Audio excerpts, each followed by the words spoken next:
Jestem mieszkańcem Jedwabnego, z opowiadań moich rodziców znam całą tę sytuację tragiczną, która tutaj zaistniała. No, mój ojciec, jak ja byłem jeszcze mały, jestem z rodziny rolniczej, rolnikami, opowiadał często, jak była przerwa w pracy, co tu się wydarzyło. To był rok 1941. Niemcy już tutaj po rozpoczęciu inwazji na Rosję sowiecką zainstalowały swoją tutaj administrację i władzę. I sytuacja była taka, że mojego ojca brat znał doskonale język niemiecki i żandarmeria niemiecka, która stacjonowała w Jedwabnem, dowiedziała się o tym, że zna język niemiecki. Żandarmi przyjechali wtedy i chcieli na tłumacza mojego stryja, czyli ojca brata, że był tłumaczem dla niemieckich urzędników i policji. No i żandarmi przyjechali, ale moja babcia, czyli mama mojego stryja, który znał język niemiecki, nie zgodziła się na to. No. Była na tyle już wykształcona i patriotycznie, że uważała, że nie warto tego robić, a Niemcy wcale się nie upierali i nie zmuszali do tego. Ale jak to w polskich rodzinach, babcia moja tych żandarmów ugościła. Podstawiła wódkę, bimber, nasmażyła tam jajecznicy i żandarmi się po prostu zaprzyjaźnili się. I doszło do tego, że żandarmi za którymś tam razem po tym zaprzyjaźnieniu zaczęli opowiadać nawet swoją sytuację rodzinną. Bo to była jednostka, składała się z starszych osób. Żandarmi to byli starsi, nie byli to żołnierze frontowi. Zaczęli opowiadać zdjęcia pokazywać swoich rodzin, żon i narzekać nawet na Hitlera. No, że muszą siedzieć w takim Jedwabnem tutaj, no i po prostu zamiast być poza swoim miastem i rodzinami. I po tym zaprzyjaźnieniu, to obiecali nawet, że mojego ojca brata nie wezmą na roboty. Jak będą roboty, bo Polaków zmuszali, zabierali na roboty tam, przeważnie na Prusy Wschodnie, tutaj najbliżej. No i następnie po takim zaprzyjaźnieniu żandarmeria powiedziała mojej babci, żeby nie puszczała synów swoich do Jedwabnego, bo to kilometr było od Jedwabnego, żeby nie przychodzili tam w sprawach koleżeńskich ani na żadne zakupy, odwiedziny, bo żandarmi powiedzieli, my będziemy likwidować społeczność żydowską w Jedwabnem. No. I będziemy używać również do tego, zmuszać i używać Polaków. No to gdzieś było w okresie około 2 tygodni przed tą tragedią z likwidacji tych Żydów. No i babcia moja była taka stanowcza, ona zresztą jak to u nas przed wojną było, to dzieci wychowywała, tam była żelazna dyscyplina, nawet używała w stosunku do takich młodszych jeszcze to nawet, jak to się mówi, paska. No, i żaden z tych 3 synów, bo 3 synów miała, takich już dorosłych prawie, którzy chodzili do Jedwabnego.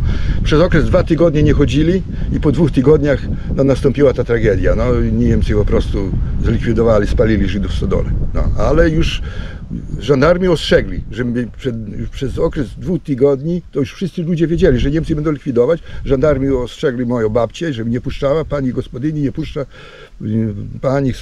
nie pozwala swoim chłopakom, żeby do Jedwabnego nie przychodzili, absolutnie. I babcia zastosowała ten rygor i nikt nie chodzi do Jedwabnego. No dobrze, ale skoro rodzina nie widziała, to skąd pan wie, że to tylko sami Niemcy zrobili?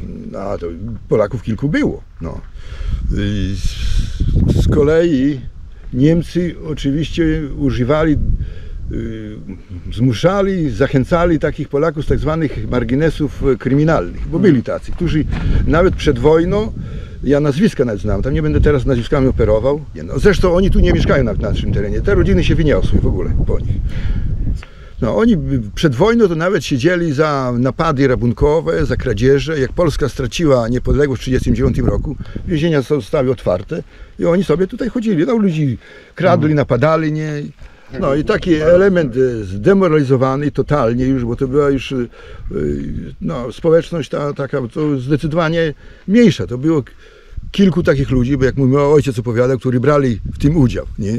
I mało tego. Potem oni, oczywiście Niemcy tam ich wynagrodzili, bo mogli za to sobie po Żydach wziąć, załóżmy tam, czy ubrania, czy zająć mieszkanie, o, takie rzeczy, czyli inne dobra przejąć. No, oczywiście nie przejmowali tam jakichś poważnych dóbr, typu tam jakiś, no, biżuteria, nie, bo to Niemcy na to nie pozwalali. No, ale z domu tam albo zamieszkać to pozwolili.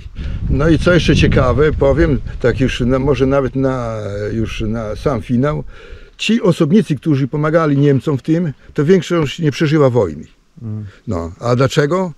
Mieszkańcy Wabnego, jak Polska była pod okupacją niemiecką, zgłaszali wszelkiego rodzaju kradzieże, napady do żandarmerii niemieckiej. Znali nazwiska tych ludzi, tych samych, którzy pomagali Niemcom, Żydów zapędzać do sobą, bo oni tam przeważnie pomagali. No, załóżmy, tam obstawili ulicę, nie, żeby i pilnowali, żeby Żyd któryś tam nie uciekł. No, załóżmy. No, bo Niemców tam było, z tego co moja mama opowiada, to tak około 20-30 osób przyjechali. Przyjechali motocyklami i samochodami. I z kolei, powiem taką jeszcze ciekawostkę, nawet są groby tych tak zwanych bandytów i kryminalistów, na których Niemcy wykonali wyroki za kradzieże i napady bandyckie. No, sytuacja była taka, że żandarmi normalnie przechodząc, patrolując ulicę Jedwabnego, nie, napotkali ich i wylegitymowali, nie.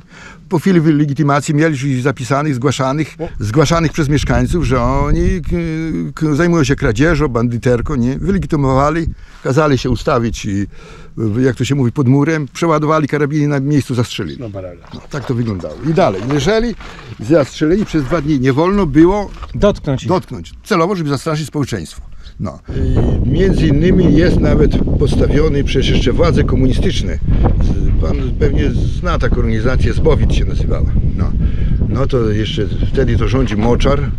Postawili tym kryminalistom, na których wyrok śmierci wykonała za napady bandyckie i rabunki żandarmeria wojskowa, pomniki. Ale fakt, że na tych pomnikach nie ma nazwisk. No. To już jest ciekawa sprawa. No, dlaczego nie ma nazwisk? No, bo to byli szubrawcy i bandyci. A polskie władze komunistyczne też nie robili tego. Uważali, że, no, ale napisali, że Niemcy zamordowali, bo to Niemcom się wszystko przypisywało. Nie? No to trzeba na tych bandytów przypisać było.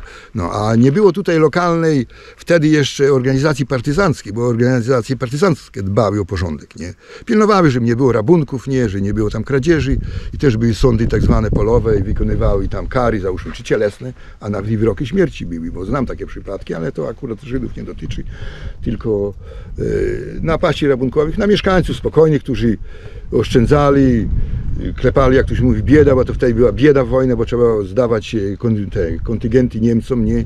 No to nie było to tak, jak nam się teraz wydaje, że to wszystko ładnie, pięknie, sklepy wyposażone, każdy szedł, kupował co chciał. No. A gdzie ten pomnik jest? Nie, on jest za miastem. Jak się jedzie na Kotowo Plac, to będzie tak, no gdzieś około 2 km po lewej stronie, on tam trochę w krzakach zarośnięty, nie wiem, czy znajdziecie jego.